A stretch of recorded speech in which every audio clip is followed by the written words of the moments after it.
Praise the Lord.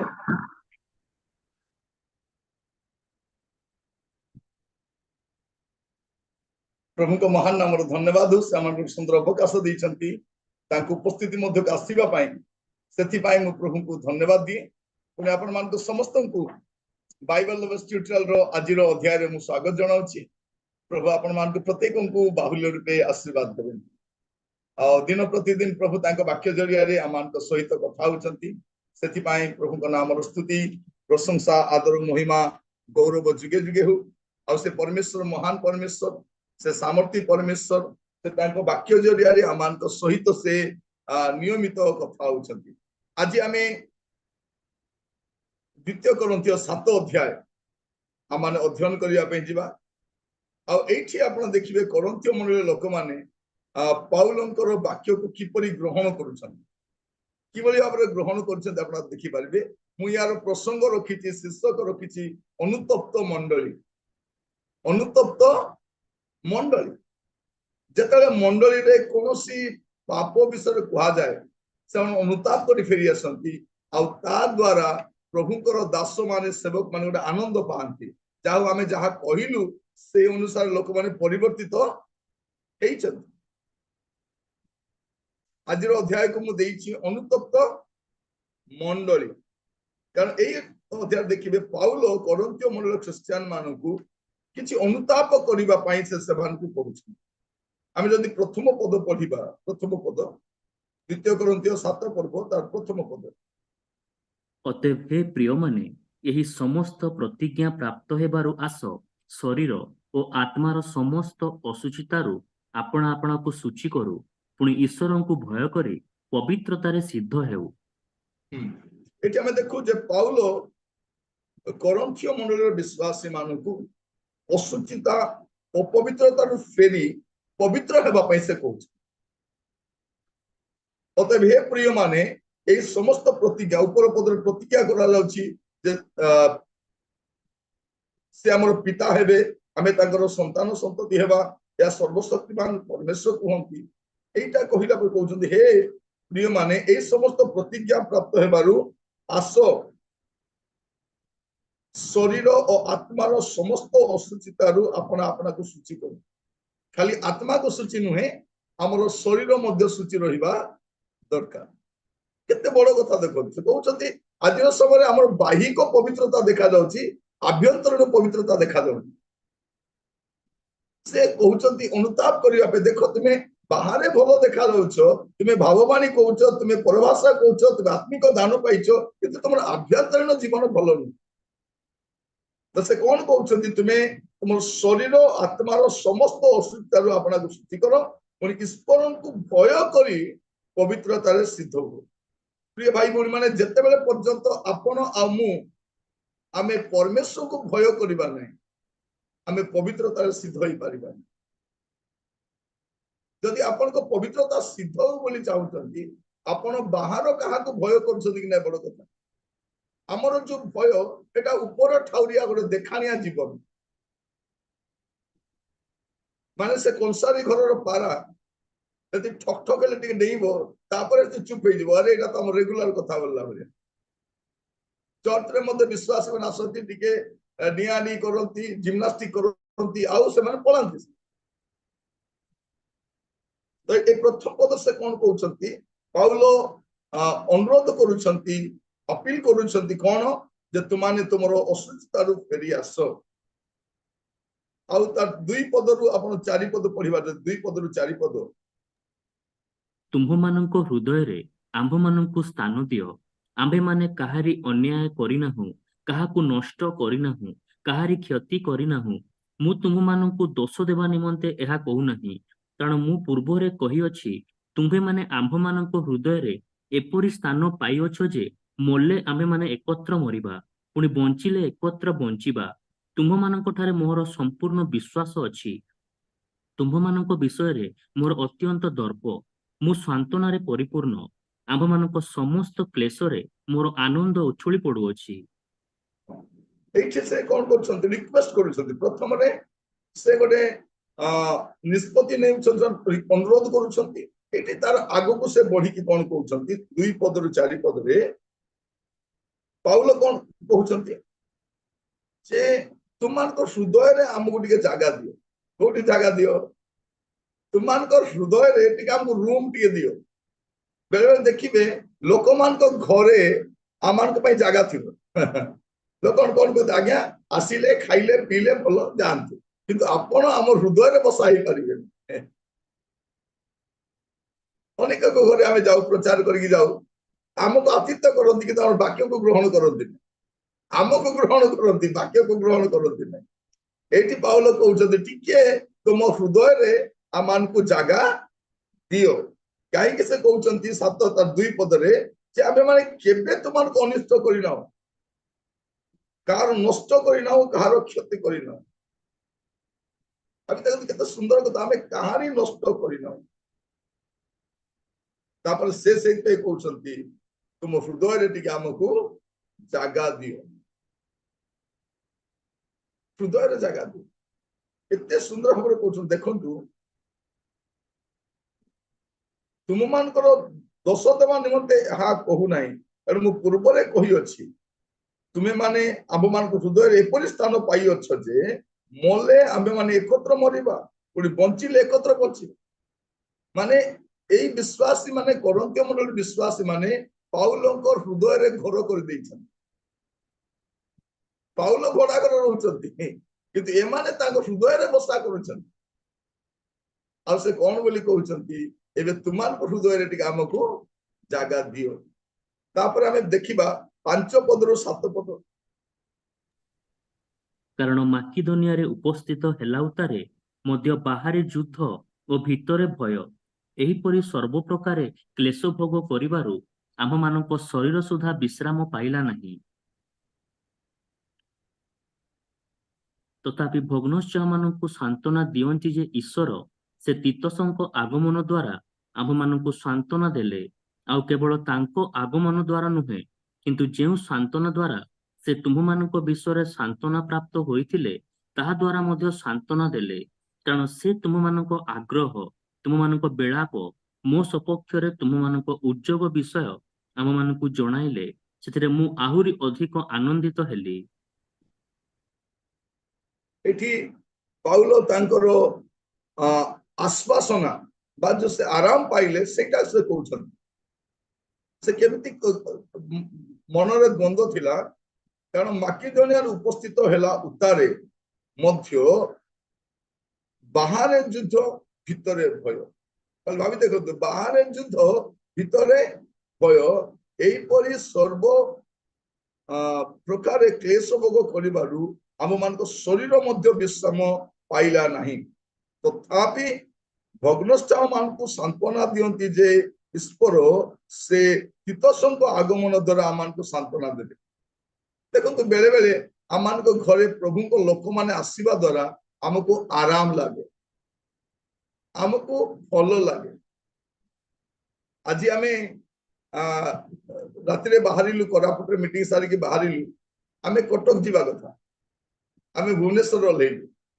ଏଇଠି ଗୋଟେ ପରିବାର ଯୋଉଠି ମୁଁ ନୂଆ ସକାଳ ଆଶା ରେକର୍ଡିଂ କରେ, ଆମ ତାପସ ଭାଇଙ୍କ ପରିବାର, ଅନେକ ଦିନରୁ ତାଙ୍କ ଘରକୁ ଆମେ ଆସିନଥିଲୁ।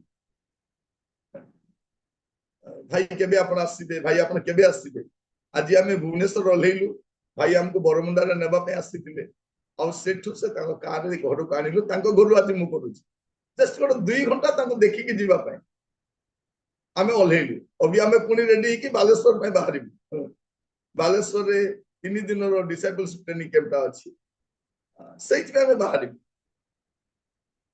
ଅଳ୍ପ ସମୟ, କାହିଁକି ପରସ୍ପରକୁ ଦେଖିବା ଦ୍ୱାରା ଯୋଉ ସାନ୍ତ୍ୱନା ମିଳେ, ଯୋଉ ଆନନ୍ଦ ମିଳେ, ତା ବହୁତ ବଡ ବିଷୟ। କାରଣ ବାହାରେ ତ ସମସ୍ୟା ଅଛି, ଭିତରେ ଆମର ଶାନ୍ତି ରହିବାର ଅଛି। ଗତ ଦିନ ମାନଙ୍କରେ ଆମେ ବାରିପଦା ଯାଇଥିଲୁ, ମୋ ଦିଦିଙ୍କ ଘରକୁ ମୁଁ ଯାଇଥିଲି ବାରିପଦା। ତାକୁ ଦେଖିବା ପାଇଁ ଆଉ କିଛି ନୁହେଁ, ସାନ ଦିଦି ପରିବାର, ଆମ ପରିବାର, ଆମେ ବଡ ଦିଦିଙ୍କ ଦେଖିବା ପାଇଁ ଆଉ କିଛି ନାହିଁ। ଦେଖିବୁ, ଗପସପ କରିବୁ, କଥାବାର୍ତ୍ତା କରିବୁ, ଆସିବୁ। ତାରି ଭିତରେ ଗିର୍ଜା ପ୍ରାର୍ଥନା ମଧ୍ୟ ହେଇଗଲା। ମୁଁ କହିବା ପାଇଁ ଚାହେଁ ଯେ ବାହାରେ ସମସ୍ୟା ଅଛି, କିନ୍ତୁ ଆମର ଆଭ୍ୟନ୍ତରୀଣ କଷ୍ଟକୁ କଣ ସମାଧାନ କରିପାରେ ଯେ ଆମେ ପରସ୍ପର ବିଶ୍ୱାସୀ ମାନେ ଏକତ୍ର ଗ୍ରହଣ କରିବା ଦ୍ୱାରା। ଏଠି ଆମେ ଦେଖୁଛୁ ଯେ ଭଗ୍ନସ୍ଥାନ ମାନଙ୍କୁ ସାନ୍ତ୍ୱନା ଦିଅନ୍ତି ଯେ ଈଶ୍ୱର ସେ ତିତସଙ୍କର ଆଗମନ ଦ୍ୱାରା ଆମମାନଙ୍କୁ ସାନ୍ତ୍ୱନା ଦେଲେ। ପ୍ରଥମ କଥା ସେ କହୁଛନ୍ତି ତିତସ ଆସିବା ଦ୍ୱାରା ମତେ ଗୋଟେ ସାନ୍ତ୍ୱନା ଲାଗିଲା। ତାପରେ 7 ପଦରେ କଣ କରୁଛନ୍ତି, ଆଉ କେବଳ ତାଙ୍କ ଆଗମନ ଦ୍ୱାରା ନୁହେଁ କିନ୍ତୁ ଯୋଉ ସାନ୍ତ୍ୱନା ଦ୍ୱାରା ସେ ତୁମମାନଙ୍କ ବିଷୟରେ ସାନ୍ତ୍ୱନା ପ୍ରାପ୍ତ ହୋଇଥିଲେ ତାହା ଦ୍ୱାରା ମଧ୍ୟ ସାନ୍ତ୍ୱନା ଦେଲେ। ମାନେ ସେ ଆସିକି ଜଣେଇଲେ ଯେ ଏଇ ଲୋକମାନେ ଆମମାନଙ୍କୁ କେମିତି ବ୍ୟବହାର କରିଥିଲେ, କେତେ ସୁନ୍ଦର ଆମମାନଙ୍କୁ ବ୍ୟବହାର କରିଥିଲେ। ସେମାନେ ଉଦ୍యోଗ ବିଷୟ ଶୁଣିଲେ ଆହୁରି ଅଧିକ ଆନନ୍ଦିତ ହେଲେ। ତିତସ ଆସିବାର ଆନନ୍ଦିତ ହେଲି, କିନ୍ତୁ ତିତସଙ୍କ ପ୍ରତି ତୁମେ ଯୋଉ ଭଲ ବ୍ୟବହାର କରିଥିଲ ତାହା ଶୁଣି ମତେ ଆନନ୍ଦିତ ହେଲି। ବେଳେ ବେଳେ ପ୍ରଭୁଙ୍କ ଦାସ ମାନେ ବିଭିନ୍ନ ସ୍ଥାନକୁ ଯାଆନ୍ତି ଆଉ ଆସିକି ସେମାନେ ରିପୋର୍ଟ କରନ୍ତି, ଭାଇ ସେ ଜାଗାରେ ବହୁତ ସୁନ୍ଦର ଆମକୁ ଗ୍ରହଣ କଲେ। ମଝିରେ ଆମେ ଗୋଟେ ମିଟିଂ କୁ ଯାଇଥିଲୁ, ଏଇ ଇଲେକ୍ସନ ସମୟରେ ଗୋଟେ ମିଟିଂ ଟା ଆମର ଦାମନଯୋଡ଼ି ପାଖରେ ସେ ଜାଗାଟା ଅଛି ଚାରାଡା ବୋଲି, ଚାରାଡା ତା ନାଁ ଅଛି ଚାରାଡା। ସେଇଠି ମିଟିଂ ପାଇଁ ଆମେ ଯାଉଛୁ, ମିଟିଂ ପାଇଁ ବାହାରୁଛୁ, ଆମେ କହିଲୁ ଆମେ ପହଞ୍ଚିବୁ। ସେ ଗାଁ ପହଞ୍ଚିବାର 3-4 କିଲୋମିଟର ପୂର୍ବରୁ ଗୋଟେ 15ଟା ଖଣ୍ଡେ କାର ଅଛି ହେଲା, ବୋଲେରୋ ଅଛି, ଇନୋଭା ଅଛି, ଅନ୍ୟାନ୍ୟ କାର ସବୁ ଭର୍ତ୍ତି ହେଇଯାଇଛି। ମୁଁ କହିଲି ଏଇ ଭାଇ ମାନେ ଅଛନ୍ତି, ମୋ ସ୍ତ୍ରୀ କହୁଛନ୍ତି ଏ ଭାଇ ମାନେ ନାଇଁ ମାନେ ଇଲେକ୍ସନ ଲୋକମାନେ, ଏଇଟା ଇଲେକ୍ସନ ଲୋକମାନେ ରାସ୍ତାରେ ଜଗିଥିବେ, ବେକାର ଓହ୍ଲାଉ ନାହିଁ। ଦେଖିଲା ବେଳକୁ ସବୁ ଭାଇ ମାନେ ଆମକୁ ଗ୍ରହଣ କରିବା ପାଇଁ ସମସ୍ତଙ୍କର ଗାଡି ଗୁଡାକ ନେଇ ଆସି ଜମା ହେଇଛି। ଏତେ ଆନନ୍ଦରେ ସେମାନେ ଗ୍ରହଣ କରିକି ନେଲେ। ଆଉ ଏଇଟା ଯେତେବେଳେ ମୁଁ ଜଣେ ଭାଇଙ୍କୁ କହିଲି, ଭାଇ ଆମେ ସେ ଚାରଳା ଗାଁକୁ ଯାଇଥିଲୁ ଆଉ ବହୁତ ସୁନ୍ଦର ଭାବରେ ଆମକୁ ଗ୍ରହଣ କଲେ, ଆତିଥ୍ୟ କଲେ, ସମ୍ମାଦର କଲେ, ମର୍ଯ୍ୟାଦା ଦେଲେ, ତା ସହିତ ବାକ୍ୟ ମଧ୍ୟ ସେମାନେ ଆମର ସେମିତି ଗ୍ରହଣ କଲେ। ଜଣେ ଭାଇଙ୍କୁ ମୁଁ କହିବା ସେ କେତେ ଖୁସି ହେଇଗଲେ। ଭାଇ ସେ ଗାଁକୁ ମୁଁ ଜାଣିଛି, ମୁଁ ବହୁତ ଆଗରୁ ଜାଣିଛି, ଏତେ ସେମାନେ ପ୍ରଭୁରେ ବଢିଛନ୍ତି, ମୁଁ ବହୁତ ଆନନ୍ଦିତ। ଏଇଠି ପାଉଲ ସେୟା କହୁଛନ୍ତି, ମନର ତ ଦୁଃଖ ଅଛି, ଯେତେବେଳେ ସେ କଣ କରୁଛନ୍ତି, ତିତସଙ୍କୁ ଦେଖୁଛନ୍ତି, ଆନନ୍ଦିତ ହଉଛନ୍ତି, ଆଉ ତିତସ ଆସିକି ଯୋଉ ସମ୍ବାଦ ଦଉଛନ୍ତି ତା ଦ୍ୱାରା ଅଧିକ ଆନନ୍ଦିତ ସେ ହଉଛନ୍ତି। ତାପରେ 8ରୁ 11 ପଢିବା, 8 ପଦରୁ 11 ପଦ।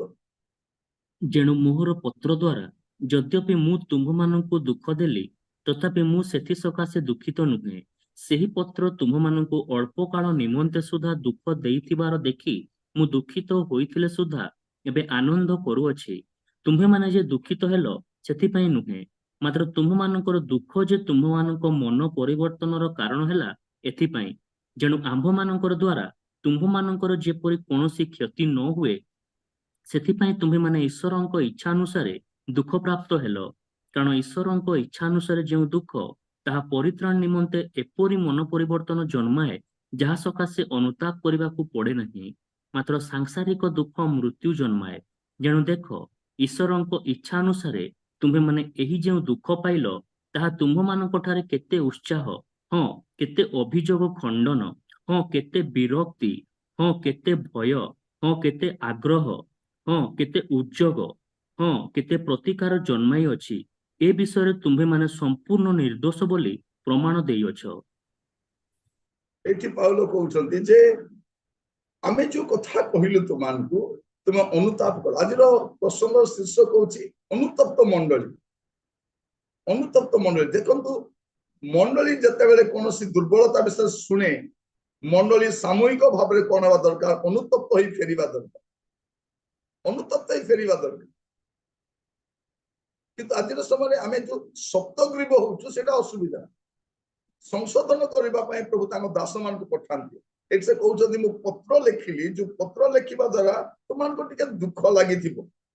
ସେ କହୁଛନ୍ତି ଯେଣୁ ମୋର ପତ୍ର ଦ୍ୱାରା ଯଦ୍ୟପି ମୁଁ ତୁମମାନଙ୍କୁ ଦୁଃଖ ଦେଲି, ତଥାପି ସେଥି ସକାଶେ ଦୁଃଖିତ ନୁହେଁ। କାହିଁକି ଦୁଃଖିତ ନୁହେଁ ସେ ପରେ କହୁଛନ୍ତି ସେଇଟା, ତଥାପି ଏଥି ସକାଶେ ମୁଁ ଦୁଃଖିତ ନୁହେଁ, ସେ ପତ୍ର ତୁମମାନଙ୍କର ଅଳ୍ପ କାଳ ନିମନ୍ତେ ସୁଦ୍ଧା ଦୁଃଖ ଥିବାର ଦେଖି ମୁଁ ଦୁଃଖିତ ହୋଇଥିଲେ ସୁଦ୍ଧା ଏବେ ଆନନ୍ଦ କରୁଅଛି। ତୁମେ ମାନେ ଯେ ଦୁଃଖିତ ହେଲ ସେଥିପାଇଁ ନୁହେଁ, ମାତ୍ର ତୁମମାନଙ୍କ ଦୁଃଖ ଯେ ତୁମମାନଙ୍କର ମନ ପରିବର୍ତ୍ତନ କାରଣ ହେଲା। ଆମେ ଦେଖନ୍ତୁ ବେଳେ ବେଳେ ପ୍ରଭୁଙ୍କର ଦାସ ମାନଙ୍କର ବାକ୍ୟ ବାଧିଲା ଭଳିଆ ଲାଗେ, କଷ୍ଟ ଲାଗେ। ଆଜ୍ଞା କାହିଁକି ଏମିତି କହିଲେ, ଭାଇ କାହିଁକି ଏମିତି କହିଲେ, ପାଉଲ କାହିଁକି ଏମିତି କହିଲେ। ପାଉଲ କହିବା ପଛର କାରଣ କଣ, ଯେ ତମ ଭିତରେ କିଛି କରେକ୍ସନ ର ଆବଶ୍ୟକ ଅଛି। ପ୍ରିୟ ଭାଇ ଭଉଣୀ ମାନେ, ଆମମାନଙ୍କର ସାରା ଜୀବନ ଆମକୁ ସଂଶୋଧିତ ହେଇ ଯିବା ପାଇଁ ପଡିବ, ଆମକୁ ପରିଷ୍କୃତ ହେଇ ଯିବା ପାଇଁ ପଡିବ। ଆମେ କେହି ବି କମ୍ପ୍ଲିଟ ନହୁ, आमे केही भी संपूर्ण सिद्ध नु आमान को परिवर्तित होई आगो को बढ़िबा पई पड़िबा आमान को परिवर्तित होई आगो को जीवा पई पड़िबा तेणु एठी आमे देखु से कोन कहउचंती जे तुमे परिवर्तित होइछ आउ या द्वारा कोन हिची केते अभियोग खंडन हिची केते विरक्ति दूर होइछि केते भय दूर होइछि केते आग्रह तुमे पाइछो केते उद्योग पाइछो एई माने अभियोग द्वारा एई मन परिवर्तन वाक्य द्वारा प्रभु आमान को अनुग्रह करंतु आमान को मंडली सुधा एपरि सेवक मान को प्रभु पठांतु जो माने आमान को मंडली रो परिवर्तन पाई संवाद एबे देखो आज समय मंडली एते सुप्त एते स्थाणु ही जाइछि माने बेले बेले विरक्त भी लागे दुख भी लागे आम मंडली कुआडे जाउछि कोन एमितिका मंडली को प्रभु नेबा में आसुछि मंडली रे जीवन नथिला बोले लागुछि गोटे सुप्त मंडली गोटे निरस मंडली से साधु पाउलो किछि करेक्शन पे लिखले से प्रथम पत्र रे विषय लिखुछथि द्वितीय पत्र विषय कहउछथि तमान को टिके दुख लागितिबा मो कथा किंतु मोर पत्र द्वारा तुमे परिवर्तित होई जाइछो एथि पई मो आनंदित होते तापर हमें शेष रे हमें देखिबा 12 पद रु 16 पद एणु यद्यपि मु तुम्हमानଙ୍କ ନିକଟକୁ ଲେଖିଲି ତଥାପି ଯେ ଅନ୍ୟାୟ କରିଅଛି ବା ଯେ ଅନ୍ୟାୟ ସହିଅଛି ତାହା ନିମନ୍ତେ ଯେ ଲେଖିଲି ତାହା ନୁହେଁ ମାତ୍ର ଆମ୍ଭମାନଙ୍କ ନିମନ୍ତେ ତୁମମାନଙ୍କ ଆଗ୍ରହ ଯେପରି ଈଶ୍ୱରଙ୍କ ଛାମୁରେ ତୁମମାନଙ୍କ ମଧ୍ୟରେ ପ୍ରକାଶିତ ହୁଏ ସେଥି ନିମନ୍ତେ ଲେଖିଲି ଅତଏବ ଆମ୍ଭେମାନେ ସାନ୍ତ୍ୱନା ପ୍ରାପ୍ତ ହୋଇଅଛୁ ପୁଣି ଆମ୍ଭମାନଙ୍କ ସାନ୍ତ୍ୱନାରେ ଆମ୍ଭେମାନେ ତିତସଙ୍କ ଆନନ୍ଦ ହେତୁ ଆହୁରି ଅଧିକ ଆନନ୍ଦ କଲୁ କାରଣ ତାଙ୍କ ଆତ୍ମା ତୁମ ସମସ୍ତଙ୍କ ଦ୍ୱାରା ସଞ୍ଜୀବିତ ହୋଇଅଛି ଯେଣୁ ଯଦି କୌଣସି ବିଷୟରେ ତିତସଙ୍କ ନିକଟରେ ତୁମମାନଙ୍କ ସମ୍ବନ୍ଧରେ ମୁଁ ଦର୍ପ କରିଅଛି ତେବେ ଲଜ୍ଜିତ ହୋଇନାହିଁ ବରଂ ଯେପରି ଆମ୍ଭେମାନେ ସମସ୍ତ ବିଷୟରେ ତୁମମାନଙ୍କୁ ସତ୍ୟ କହିଥିଲୁ ସେହିପରି ତିତସଙ୍କ ସମ୍ମୁଖରେ ଆମ୍ଭମାନଙ୍କ ଦର୍ପ ମଧ୍ୟ ସତ୍ୟ ବୋଲି ଜଣାଯାଇଅଛି ଆଉ କିପରି ଭୟ ଓ କମ୍ପରେ ତୁମ୍ଭେମାନେ ତାଙ୍କୁ ଗ୍ରହଣ କରି ସମସ୍ତେ ତାଙ୍କର ବାଧ୍ୟ ହେଲ ଏହା ସ୍ମରଣ କରି ତୁମମାନଙ୍କ ପ୍ରତି ତାଙ୍କ ଅନ୍ତରର ସ୍ନେହ ଅଧିକ ବୃଦ୍ଧି ପାଇଅଛି ମୁଁ ଯେ ସର୍ବ ବିଷୟରେ ତୁମମାନଙ୍କ ଠାରେ ପୂର୍ଣ୍ଣ ବିଶ୍ୱାସ କରିପାରେ ଏଥିପାଇଁ ଆନନ୍ଦ କରୁଅଛି पाउलो पुणी थोड़े से आश्वासना प्राप्त होउछथि एठी हम देखिबे 12 रु 16 रे पाउलोंकर गोटे आश्वासना कोन जे पाउलोंकर विश्वास अछि जे कोरिन्थीय मंडलीर लोक माने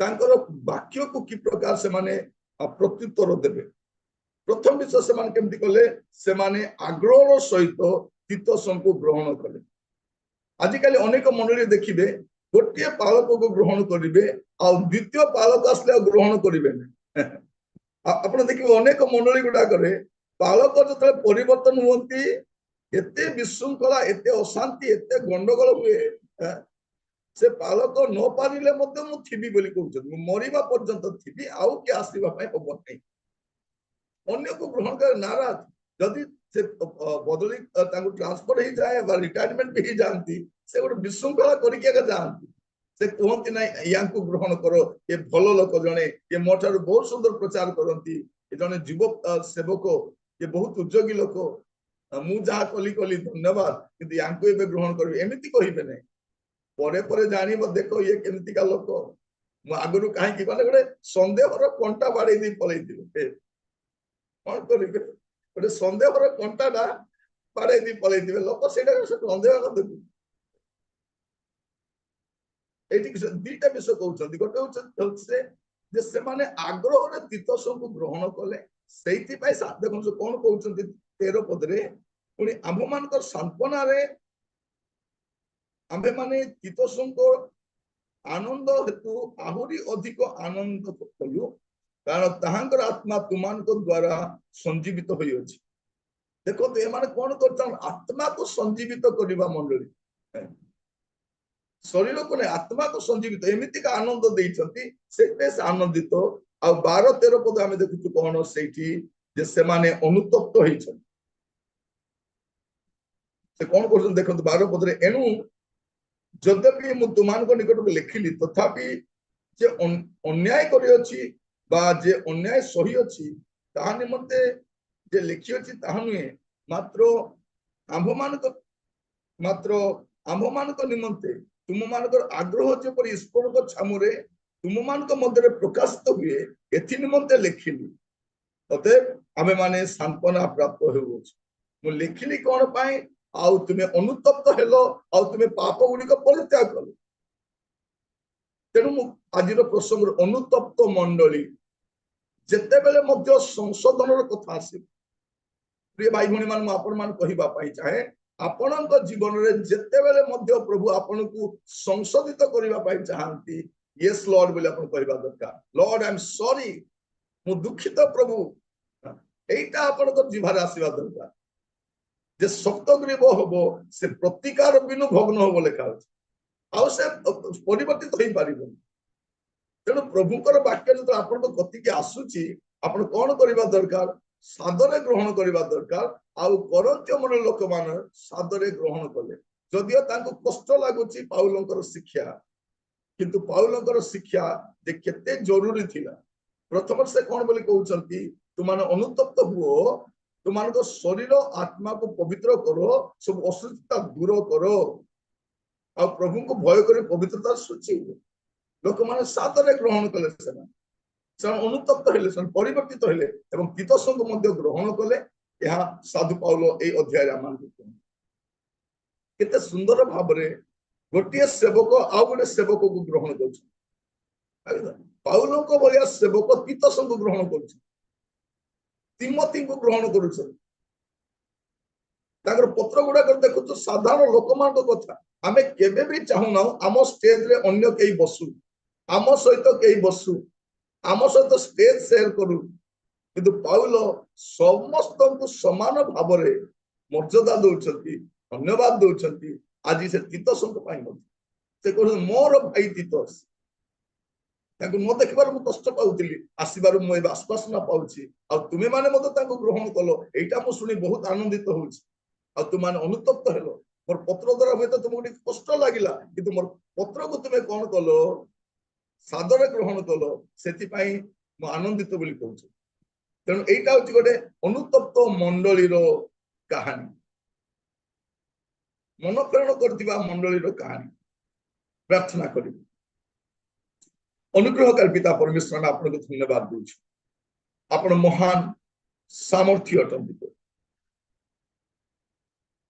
ପ୍ରଭୁ। ଆଜି ବାକ୍ୟ ଦ୍ୱାରା ଆପଣ ଆମ ସହିତ କଥା ହେଇଥିବାରୁ ମୁଁ ଆପଣଙ୍କୁ ଧନ୍ୟବାଦ ଦଉଛି ପ୍ରଭୁ। ଆଜି ଆମର ମଣ୍ଡଳୀ ଗୁଡିକରେ ଅନେକ ସଂଶୋଧନର ଆବଶ୍ୟକ ଅଛି ପ୍ରଭୁ। ଆମର ମଣ୍ଡଳୀ ଗୁଡିକରେ ଅନେକ ପରିବର୍ତ୍ତନର ଆବଶ୍ୟକ ଅଛି ପ୍ରଭୁ। ମୁଁ ପ୍ରାର୍ଥନା କରୁଛି ଆପଣ ଦୟା କରନ୍ତୁ ପ୍ରଭୁ, ଆପଣଙ୍କ ସେବକ ମାନଙ୍କୁ ପଠାଇ ଆମମାନଙ୍କ ମଣ୍ଡଳୀକୁ ସଂଶୋଧିତ କରନ୍ତୁ ପ୍ରଭୁ। କେବଳ ପାଉଲଙ୍କୁ ଆମେ ଗ୍ରହଣ କରିବୁ ତାହା ନୁହଁ ପ୍ରଭୁ, ଆମେ ତିତସଙ୍କୁ ବି ଗ୍ରହଣ କରିବୁ, ଏ ପ୍ରକାର ହୃଦୟ ଆମମାନଙ୍କୁ ଦିଅ ପ୍ରଭୁ। ଆମମାନେ ସବୁବେଳେ କହୁ ବଡ ପାଳ ପ୍ରଭୁ, ଛୋଟ ପାଳକ ମାନଙ୍କୁ ମଧ୍ୟ ଗ୍ରହଣ କରିବାର ଗୋଟେ ମନୋଭାବ ଆମମାନଙ୍କୁ ଦିଅ ପ୍ରଭୁ। ଯେପରି ଆପଣଙ୍କ ରାଜ୍ୟର ସେବା କାର୍ଯ୍ୟ ଅଭିବୃଦ୍ଧି ହେବ, ଆମମାନେ ଆତ୍ମିକ ଭାବରେ ପୁଣି ସଞ୍ଜୀବିତ ହେବୁ, ଆମମାନଙ୍କୁ ଦୟା କର ପ୍ରଭୁ। ବାକ୍ୟ ଦ୍ୱାରା କଥା ହେଇଥିବାରୁ ମୁଁ ଆପଣଙ୍କୁ ଅଶେଷ ଧନ୍ୟବାଦ ଦିବି। ଆଦର ମହିମା ଗୌରବ ଆପଣଙ୍କୁ ଦଉଛି। ଆଜି ଦିନ ସକଳ ଭାର ଆପଣଙ୍କ ସ୍ତର ରଖିଲି ପ୍ରଭୁ। ପ୍ରତ୍ୟେକ ଭାଇ ଭଉଣୀ ମାନଙ୍କର ଯତ୍ନ ନିଅ ପିତା, ସେମାନଙ୍କ ପାରିବାରିକ ଜୀବନର ଯତ୍ନ ନିଅ, ପିଲାମାନଙ୍କ ଏଜୁକେସନର ଯତ୍ନ ନିଅ, ସେମାନେ ବାହାରେ ରୁହନ୍ତି ସେମାନଙ୍କ ସହିତ ପରମେଶ୍ୱର ରୁହ ପ୍ରଭୁ। ଯେଉଁମାନେ ଅସୁସ୍ଥ ପୀଡ଼ିତ ସେମାନଙ୍କ ସହିତ ପରମେଶ୍ୱର ପ୍ରଭୁ। ଆପଣଙ୍କ ଦୟା ପ୍ରତ୍ୟେକ ପ୍ରତି ରହୁ ପ୍ରଭୁ। ଗୋଟେ ଦୟାହୀନ ସମାଜରେ, ଗୋଟେ ପ୍ରଭୁ ଅଶାନ୍ତ ଜଗତରେ, ଭରସାହୀନ ଜଗତରେ ବାସ କରୁଛୁ, ଆପଣ ହିଁ ଆମର ଭରସା ପ୍ରଭୁ। ମଣ୍ଡଳୀକୁ ଯତ୍ନ ନେଉଥିବାରୁ ଆମେ ଆପଣଙ୍କୁ ଧନ୍ୟବାଦ ଦେଉଛୁ, ଆଉ ମଣ୍ଡଳୀକୁ ନେବା ପାଇଁ ଆପଣଙ୍କ ପୁତ୍ର ଯୀଶୁଙ୍କୁ ପଠାଉଥିବାରୁ ଆମେ ଧନ୍ୟବାଦ ଦେଉଛୁ। ଆମମାନଙ୍କୁ ସର୍ବଦା ପ୍ରସ୍ତୁତ ରହିବା ପାଇଁ ସାହାଯ୍ୟ କର ପ୍ରଭୁ। କରନ୍ତୀୟ ମଣ୍ଡଳୀର ବିଷୟ ଗୁଡାକ ଅଧ୍ୟୟନ କରିବା ସମୟରେ ଆମମାନଙ୍କର ମଣ୍ଡଳୀ ଗୁଡାକର ସମସ୍ୟା ଆମେ ବୁଝିପାରୁଛୁ ଆଉ ସଂଶୋଧିତ ହେଇପାରୁଛୁ। ମୁଁ ଧନ୍ୟବାଦ ଦିଏ। ଆଦର ମହିମା ଗୌରବ ଆପଣଙ୍କୁ ଦେଇ ପ୍ରାର୍ଥନା ଆମର ପ୍ରାଣର ପ୍ରିୟ ଯୀଶୁଙ୍କ ନାମରେ ମାଗିଲି ରାଜା, ଆମେନ୍ ଆମେନ୍। ଆସନ୍ତୁ ଶେଷ ଆଶୀର୍ବାଦ ଗ୍ରହଣ କରି ସଭାକୁ ଏଠି ରଖିବା। ପ୍ରଭୁ ଯୀଶୁ ଖ୍ରୀଷ୍ଟଙ୍କ ଅନୁଗ୍ରହ, ପିତା ଈଶ୍ୱରଙ୍କ ପ୍ରେମ, ପବିତ୍ର ଆତ୍ମାଙ୍କ ଶାନ୍ତି ଓ ସହଭାଗିତା ପ୍ରଭୁ ଯୀଶୁ ଖ୍ରୀଷ୍ଟଙ୍କ ଦ୍ୱିତୀୟ ଆଗମନ ପର୍ଯ୍ୟନ୍ତ ଆମ ସମସ୍ତଙ୍କ ଉପରେ ପ୍ରଚୁର ପରିମାଣରେ ବର୍ତ୍ତୁ। ଆମେନ୍ ଆମେନ୍। ପୁନର୍ବାର ସମସ୍ତଙ୍କୁ ନମସ୍କାର। ପ୍ରେଜ୍ ଦ ଲର୍ଡ।